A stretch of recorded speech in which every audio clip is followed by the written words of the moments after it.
Salut à toi. Euh, Dans cette vidéo, je vais répondre à un commentaire que j'ai eu. C'est Michel Robin qui dit, et je cite, les channelings sont les croyances que l'on discute avec des disparus, alors que dans 99,99% des cas, on discute avec des démons. Dans cette vidéo, je vais répondre à ce commentaire. Et je remercie Michel Robin d'ailleurs pour ce commentaire. Alors, il faut savoir qu'il y a déjà, en partant, deux grandes façons de canaliser. Euh, je vous ai déjà parlé dans Channeling Kezako qu'on pouvait se servir de la canalisation vraiment pour de l'art, de l'artistique, du chant, etc. Ça, pour moi, et encore là, ça n'empêche pas qu'on puisse être influencé un peu, mais on canalise dans cette situation-là de manière consciente, on canalise notre âme. C'est plutôt, ça vient plutôt de notre âme, cette forme de canalisation-là. Même si je pense aussi que des fois, on peut être influencé par d'autres choses. Donc, ce que je veux dire, c'est qu'il y a une façon où ce qu'on canalise, en fait, c'est ce qui passe vraiment dans notre canal de lumière, ça vient de notre âme, ça vient de ce qui est dans notre canal de lumière. Et ça, c'est du channeling aussi, ça fait partie du channeling. Et il y a l'autre façon aussi où, là, à ce moment-là, on va vraiment canaliser d'une entité qui est extérieure à nous. Donc, c'est vraiment une autre énergie, un autre lieu, un autre... Donc, à ce moment-là, effectivement, vous voyez qu'il y a deux façons différentes. Soit je canalise mon âme, soit je canalise une entité qui est extérieure. Alors, si je canalise mon âme, euh, en quelque part, tout le monde doit arriver à faire ça. L'évolution, c'est comme ça, en fait.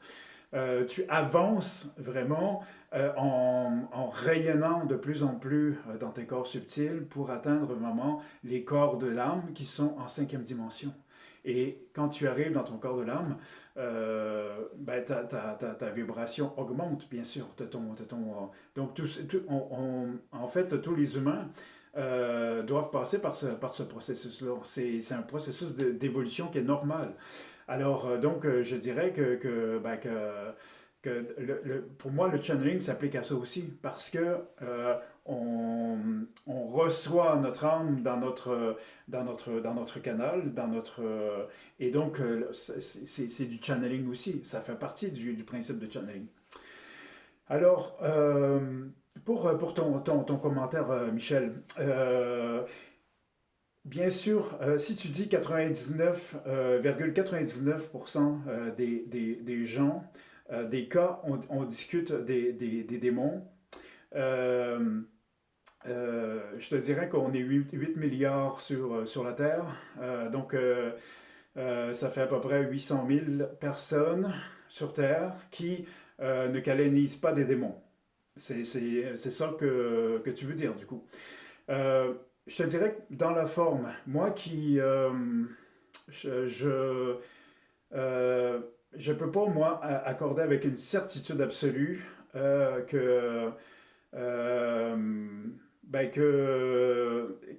y ait 99,99% des gens qui canalisent des démons. Pour moi, je ne peux pas mettre une certitude là-dessus. Moi, ce que je vais te parler, c'est de mon expérience, de toutes les traversées que j'ai pu faire à travers le channeling. Et peut-être que même si dans ma volonté, dans mon désir, j'ai toujours vraiment voulu canaliser la lumière et voulu recevoir la lumière, peut-être que quelquefois, c'est pas ça que j'ai canalisé. Ça se peut. Ça, je sais pas. Mais tout ce que je sais, c'est que j'ai fait vraiment le maximum dans mon parcours pour canaliser, recevoir la lumière, recevoir l'amour, recevoir les forces de lumière. Ça, pour moi, j'ai fait vraiment tout et je fais vraiment tout maximum pour canaliser la lumière. Alors voilà, oui, peut-être, je te dirais que ça fait 800 000 personnes sur Terre qui canaliseraient vraiment quelque chose autre que des démons. Ben, peut-être que oui. Peut-être que tu as raison, Michel. Peut-être mais alors là, encore une fois, les chiffres, mettre des chiffres comme ça, moi, ça me pose un petit problème. Mais voilà, si tu l'entends de cette manière-là, voilà, je pense que c'est selon ton expérience à toi aussi, selon ce que tu as entendu toi. Et encore une fois, je te réponds moi avec mon expérience personnelle, ce que j'ai traversé. Euh, j'ai rencontré peut-être 4000 personnes à travers le channeling. J'ai fait des voyages initiatiques. J'ai fait au-delà de 3000 soins en France.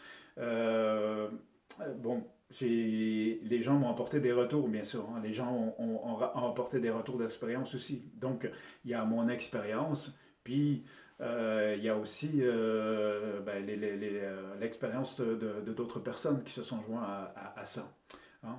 Alors, je te remercie vraiment du fond du cœur, Michel, pour m'avoir permis d'approfondir là-dessus. Autre chose, bon, si on parle du channeling, euh, il faut savoir aussi que le fait de dire ça n'existe pas, le fait de dire les mauvaises vibrations, les démons, tout ça, ça n'existe pas, ça ouvre la porte aussi au fait qu'on soit confronté à ça dans notre vie, malheureusement. Il faut savoir que ça existe. Les forces occultes, ils sont là, ça existe. Euh, c'est là. De toute façon, c'est là. Et je te dirais aussi que ça fait partie du principe d'évolution. Pourquoi? Waouh! Pourquoi? Ben parce que, tout simplement, s'il y a les forces occultes à l'extérieur de toi, c'est qu'ils sont aussi à l'intérieur de toi. Donc, quand tu vis des forces occultes à l'extérieur de toi, ça te permet de te rendre compte, de percevoir aussi les forces occultes qui sont à l'intérieur de toi. Alors, voilà, tout simplement. Si tu vois pas les forces occultes à l'extérieur, tu peux pas voir les tiennes. Tu peux pas regarder à l'intérieur de toi pour savoir ben, il y a effectivement des forces occultes qui sont là aussi. Hein. Donc, c'est juste un principe d'ouvrir, d'élargir sa conscience, puis se dire, ben oui, ok, oui, ça existe. Puis là, mon but, c'est vraiment pas d'éveiller la peur, mais alors là, pas du tout. C'est pas mon but. C'est de dire simplement que ça existe, c'est là. Il faut ben, faire attention à ça aussi, il faut porter attention à ça, hein. Euh, voilà. Le channeling, ça doit être comme une rivière qui coule. Vous voyez, une rivière qui coule. Si elle est obstruée, s'il y a des cailloux dedans, s'il y a des branchages et tout ça, ben la rivière, elle ne coule pas bien. C'est pareil pour notre canal de lumière. Si vraiment le fluide coule dans notre canal de lumière, on transmet, puis on a une forme d'art qui est de plus en plus pure. Si c'est rempli de cailloux, si c'est rempli de branches qui bloquent la rivière, eh bien, ce que je vais canaliser, c'est plutôt ce qui est là. Donc, c'est de l'émotionnel, je dirais, c'est du nettoyage, et c'est tellement important de le faire ça aussi, mais sauf que ça appartient à cette sphère-là. C'est un peu, bon, je rajoute un peu à ce que j'ai dit la dernière fois. Donc, dans la rivière, il y a quoi? Tu sais, il y a quoi sur le chemin de la rivière? Dans notre pilier de lumière, il y a ben, nos chakras, hein. Chacun de nos chakras peuvent être un obstacle à cette rivière. Donc, il faut s'assurer, quand on fait du channeling, que notre rivière soit pure.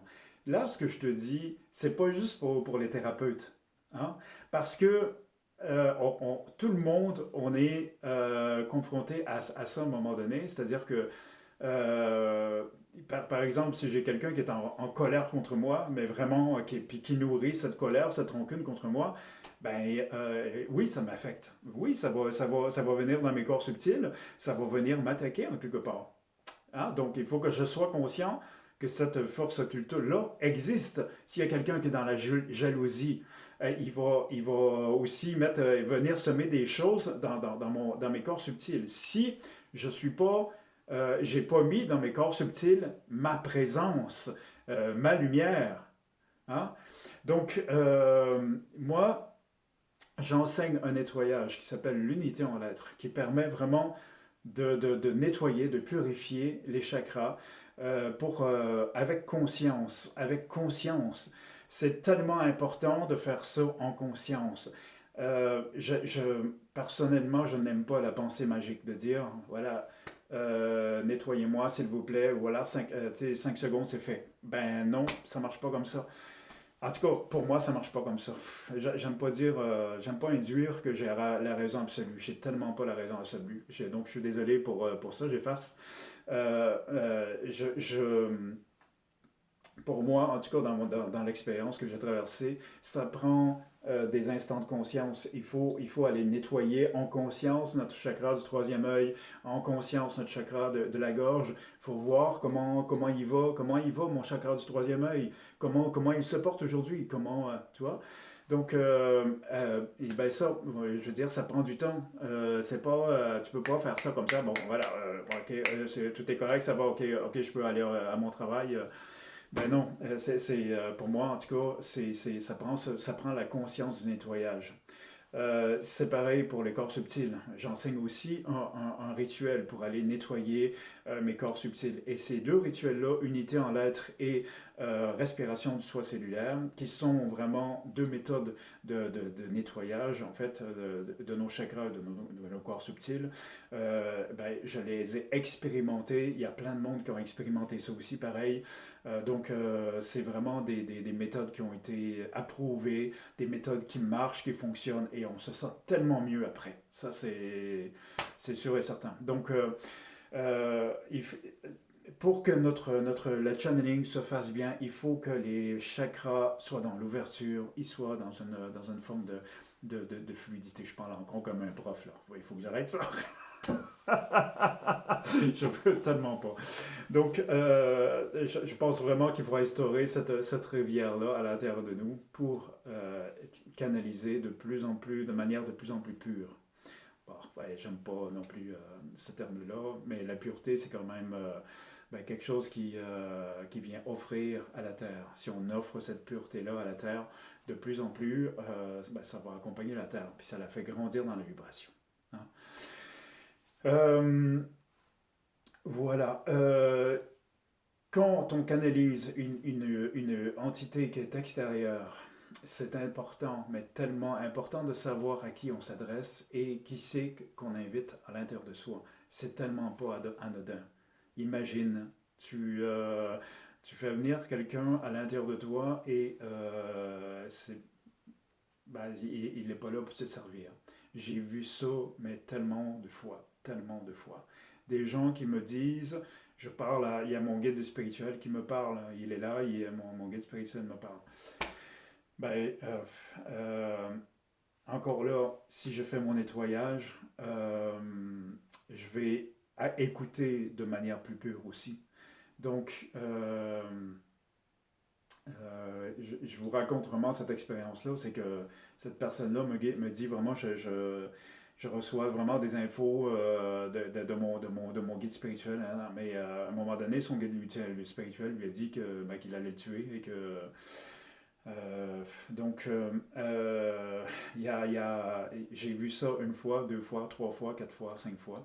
Donc là, effectivement, ça rejoint un peu le commentaire de Michel. Euh, il y a des gens qui pensent qu'ils communiquent avec leur guide spirituel, puis c'est tellement pas ça. Des fois, c'est pas ça du tout. Il y a il y a des clowns aussi là-haut. Il y a des clowns qui attendent juste que quelqu'un ouvre la porte pour entrer puis faire le clown. Donc, et ils sont tellement capables aussi de t'apporter un super message spirituel. Ça, ils savent faire parce qu'ils ont observé. Et donc, ils savent venir puis te donner vraiment un super message spirituel, puis ils repartent. Puis, bah, tu peux y voir que du feu, quoi. Mais, euh, Ils savent faire. Il y a des clowns comme ça aussi qui circulent et puis quand on ouvre la porte, ben, ça peut se faire. Encore là, quand tu fais le nettoyage, quand tu fais le nettoyage des décors subtils, ça se fait pas. Il n'arrive pas à rentrer, il n'arrive pas à passer. Hein, ça, c'est. L'autre chose aussi, c'est que quand tu as, et comme je l'ai dit aussi dans l'autre dans la vidéo sur le channeling Kesako, en fait, quand tu as quand tu canalises une entité extérieure, tu as un contrat avec elle. Il y a quelque chose euh, où, entre les vies, tu t'es dit, bon, on s'est parlé, on a échangé, puis on a dit, OK, d'accord, dans cette vie-ci, tu vas venir utiliser mon corps pour venir transmettre des choses à la Terre. S'il n'y a pas ce contrat-là, on aura beau essayer de canaliser quelqu'un d'une autre sphère, ben, ça marchera pas. Il y a pas cette entente-là.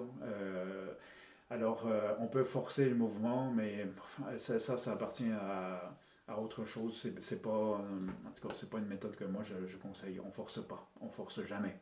Hein, il faut que ça se fasse avec amour, avec soutien, avec compréhension.